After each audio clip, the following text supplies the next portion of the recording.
I'll never forget you.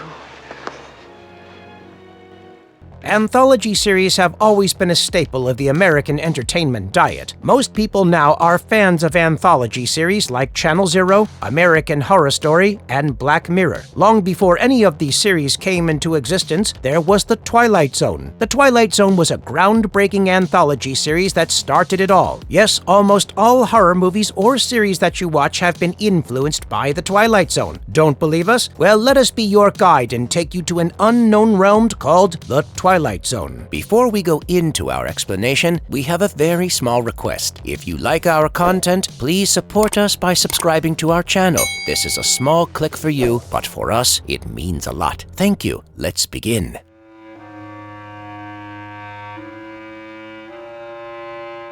A fascinating exploration of a sci-fi horror masterpiece. The Twilight Zone was a science fiction horror anthology series created and presented by Rod Serling. The series ran for 5 long seasons and had almost 156 episodes in total. Each episode of the series tells a different story and often deals with themes like racism, prejudice, and war horrors. Each episode of the series deals with certain characters going through a surreal experience, often termed the Twilight Zone. The remarkable feature of the series is that each episode will have a surprising twist at the end, often giving a moral lesson to the audience. By the 1950s, Rod Serling had already become a prominent name in American television because of his role in plays like Patterns and Requiem for a Heavyweight. In 1957, Rod pitched the idea for an anthology series and even wrote the pilot episode of the series called The Time Element. The Time Element was about the story of a man who time travels and reaches Honolulu in 1941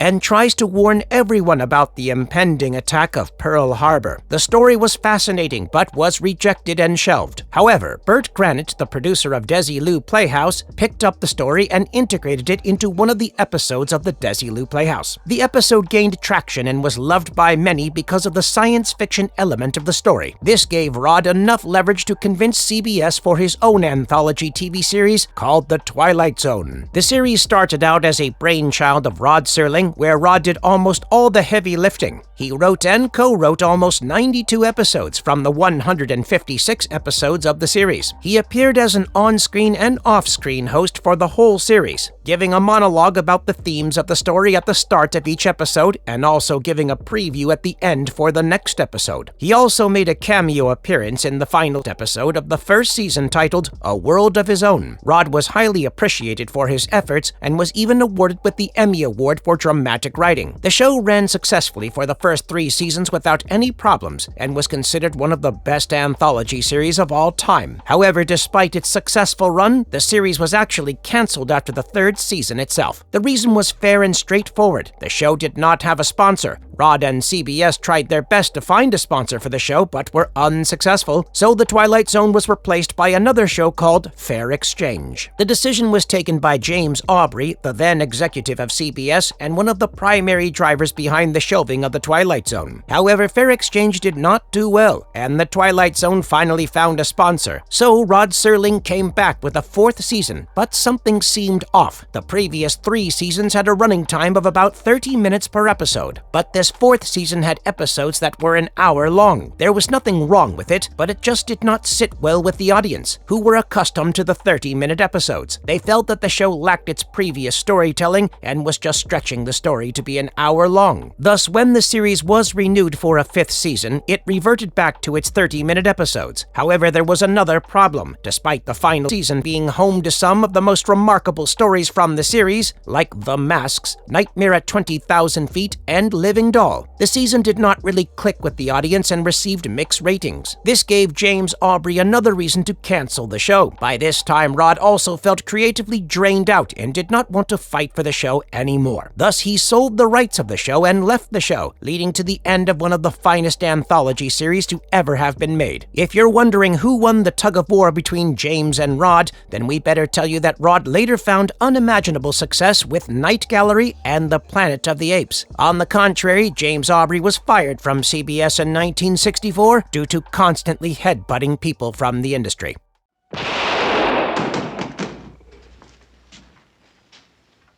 Journeying Through the Unknown, an episode guide to the Twilight Zone. If you have never seen the Twilight Zone or are pondering whether you should watch a series made in the 1960s, then let us tell you the stories of the first 4 episodes of the first season so that you can see what you've been missing out on all this time. The first episode starts with a man named Mike Ferris roaming around in a small town in Oakland that had been completely abandoned. He had no recollection of who he was or what he had been doing before he landed there. All he wanted was to talk with somebody. While going through the town searching for somebody to talk with and asking where everybody was, he encountered a woman in a car. When he got closer to the car and tried to talk with the woman, he discovered that the woman was actually a mannequin. This was extremely frustrating for Mike, as he felt that someone was playing a deliberate prank on him or he was having a very weird dream. The loneliness of being the last man on Earth impacted Mike in such a way that he even started conversing with his reflection. Not only that, his prolonged isolation caused him to have a mental breakdown. And then we got to witness that some men in military uniform had been observing Mike all this time. It was revealed that Mike was going through an isolation experiment and spent around 484 hours in a small chamber. The reason why Mike was going through this experiment was to train him to live with loneliness, because he was chosen for a space mission and might live in space for a very long time without any human contact. The episode is a beautiful essay on human loneliness and our psychological need for connections. If a human being has everything that he needs to survive but doesn't have any real human connection, then we are sure he will crack up from inside, just like Mike did. However, the most tragic part of the episode was that the isolation Mike experienced was just a fraction of the isolation he would feel once he was sent to the moon. The second episode of the series told the story of a 69-year-old pitchman named Lou Bookman, who started getting stalked by death, who was there to take Lou to the afterlife. Since Lou was not ready to leave the mortal realm, he requested Death to give him time until he finished his final grand pitch. Death felt pity for Lou and agreed to his request, but soon Lou revealed that he had no intention of making any pitch and claimed that he finally fooled Death. This agitated Death, and he decided to take revenge. Around the same time, a young girl named Maggie, who was very close to Lou, met with an accident and started seeing Death. So it became clear to Lou that Death would also take Maggie with him. Maggie was slated to be taken by Death at around 12 midnight, so Lou performed his final grand pitch in front of Death and kept him busy until the clock struck 12. Death was mesmerized and immersed due to Lou's sales pitch and missed the deadline. This saved the life of the little girl, and after feeling content with saving the little girl's life, Lou was finally ready to leave with Death, claiming that he had fulfilled his desire for one final grand pitch. This was also a heartwarming episode, and the audience deeply connected with the characters because Lou did not have a family to care about, nor did he have any grand ambitions. He was also a kind soul who used to love every kid in the neighborhood, and he proved his love by saving Maggie's life in the end. The third episode of The Twilight Zone told the story of the fastest gunslinger from the West named Al Denton. Al was widely popular as the fastest gunslinger to ever exist, but one day he was challenged by a 16-year-old. He accepted the challenge and defeated the boy by mortally injuring him. But this did not go well, as the guilt of the incident stayed with him, and he resorted to alcohol to get rid of his inner sorrows. Years later, Al was a drunkard who was loathed by the same society that once used to praise him. One day, after being humiliated by the public, Al found a gun lying on the street, and he picked it up out of curiosity. Watching him with a gun, a young gunslinger named Dan challenged him, but Al had long forgotten how to draw a gun and denied the challenge. During the same time, a mysterious peddler called Mr. Fate assisted Al with his magical abilities and made him shoot Dan without giving him a chance to draw the gun. Everyone was delighted to see Al draw once again and praised him for not losing his edge even after all these years. After restoring his image, Al went for a shave and claimed that his fight with Dan would lead to a domino effect. Now, other gunslingers would come to challenge him, and he might meet his demise from someone's hand. Soon his predictions came true, and a young gunslinger named Pete Grant challenged him to a draw. Thus, Al started practicing his skills and soon realized that the previous shot at Dan was just a fluke, and his skills were completely rusty. Thus, he decided to leave before Pete could come to the town. However, he was intercepted by Mr. Fate, who gave him a potion that would make him the fastest gunslinger for only 10 seconds. Equipped with the potion, Al went to confront Pete, but during their fight, he realized that Pete had also the same potion as him, and as they shot each other, the result came out as a draw, but in the process, both of them injured their trigger hand, making them unable to hold a gun ever again. Thus, in the end, fate played its magic and helped one climb out of the pit and saved one from ever falling into one. The fourth episode of The Twilight Zone talked about the story of an actress named Barbara Jean Trenton, who was way beyond her prime, but still wished that she could return to the time she used to act in movies. That's why she secluded herself from reality and locked herself in a screening room where she'd spend her days watching her old movies. Barbara's friend Danny and her maid Sally were worried about her. Thus, Danny brought her another role to star in a movie, but this time as the mother of a young actress. This agitated Barbara, and she fell deeper into depression. So to bring Barbara back to reality, Danny invited her favorite co-star to meet her. Although Barbara was delighted with the idea of meeting her co-star again, when the man arrived, he was no longer the man she knew and acted with. Just like her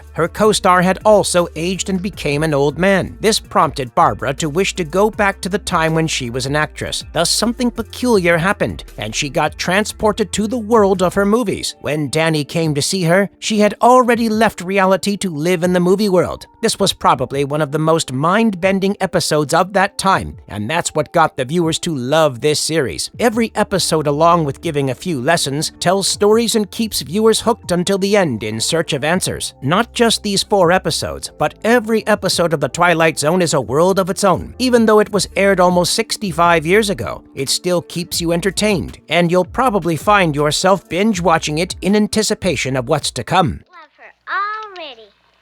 My name is Talkie Tina, and I love you very The conclusion of The Twilight Zone. The Twilight Zone was probably one of the most highly acclaimed TV shows, and it was way ahead of its time. In just a brief serialization period of 5 years, the show had already garnered a cult following in America. But despite its popularity, it still had some weaknesses, like some episodes just becoming a watered-down version of a popular episode dealing with the same topic, or the final twist of the episode not being able to pack the punch it was supposed to. In its entire production history, The Twilight Zone had to go through many obstacles, but the 5th season was an especially rocky one. Despite the 5th season having some of the most banger episodes of all time, like A Kind of Stopwatch, The Masks, and Living Doll, most of its episodes were considerably weaker when compared to its previous seasons. The 5th season was also the one where the internal struggle between Rod Serling and the executive of CBS, James Aubrey, reached its peak. Eventually, Rod left the show, claiming that he had been writing episodes for The Twilight Zone for so long that he could no longer distinguish between a good script and a bad one. Thus, he decided to step down from the show and sold 40% of the show's shares to CBS. During the same season, the primary producer of the show, Bert Granit, also left the show and was replaced by William Fraug. When William became the producer of The Twilight Zone in the 5th season, he made some unpopular decisions, which led to the series receiving more criticism than usual. However, the series had already become a cult classic,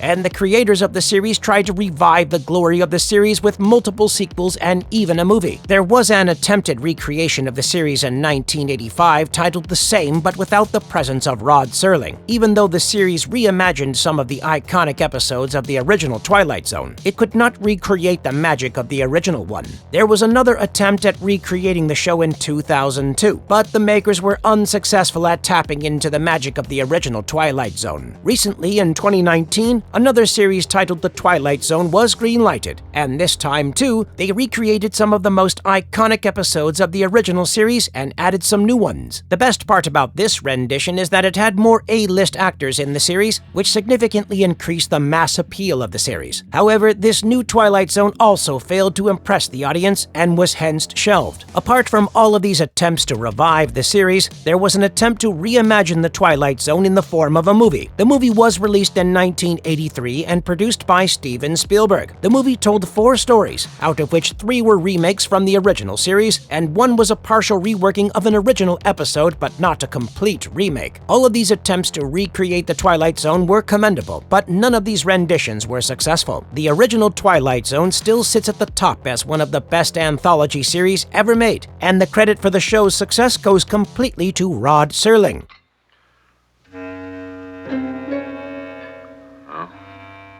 Popularity and cultural impact of The Twilight Zone. The most significant aspect of any story is that it should suck you in and keep you immersed until the very end. And The Twilight Zone was probably the first series to actually pull this off. The Twilight Zone was a path-breaking series that stirred up so many conversations regarding topics that were not talked about at the time. The series ran from 1959 to 1964, and during that time, they did not have the technology we have now to create spectacular VFX and give a visual treat to the audience. But despite the lack of resources and technology, some of its stories are still relevant to date and will still mess with your mind. The Twilight Zone was a cult classic that inspired many movies, TV series, and cartoons, and created all the cliches and repetitive ideas that you see nowadays. Another significant aspect of the stories in The Twilight Zone is that they were extremely complex, and one can only understand the meaning of the episode by diving deeply into it. It was not for people who just wanted to watch something fun. Although the series did provide a bit of humor in some episodes, most of its episodes were social commentaries about various issues that were not talked about back then. And the reason this show is still extremely enjoyable is because most of the themes explored in the series are timeless. Another major reason behind the success of this series was that the ending of some episodes was not that clear, and it allowed for a conversation to happen around them. This allowed people to put their point of view on what that episode was trying to talk about, and you'll be surprised by how different some people interpreted the same episode. Apart from being groundbreaking, The Twilight Zone laid the groundwork for anthology series, body horror movies, and the integration of twist endings. The show inspired a generation of directors and actors, and you'll be able to find references to The Twilight Zone in many successful TV series and movies. Projects like American Horror Story, Black Mirror, The Sixth Sense, and The Nightmare on Elm Street were clearly inspired by certain episodes of The Twilight Zone. While a majority of the projects took inspiration from The Twilight Zone, some created parodies of episodes from the show. The Simpsons recreated episodes like Nightmare at 20,000 Feet, Living Doll, It's a Good Life, and To Serve Man in their own style. And we'll be honest, they were pretty enjoyable too. Apart from The Simpsons, Bugs Bunny also created a parody version of The Twilight Zone in one of its comics. In that comic, Bugs Bunny donned a suit like Rod Serling and asked the audience to join him on a journey to the Looney Zone, which is clearly a ripped-off version of The Twilight Zone. The Twilight Zone is truly a timeless classic. To create this video, we ourselves went through a few episodes of the series, and some of us who didn't even know much about the series were actually left in awe at how far-sighted this series was. And if you think that the black and white presentation of the series will pose a hindrance to your viewing experience, then don't worry, they will not. More often, the black and white setting will make the show even more grotesque and enjoyable. So do yourself a favor, and if you still haven't watched it yet, go and give it a watch. You can thank us later.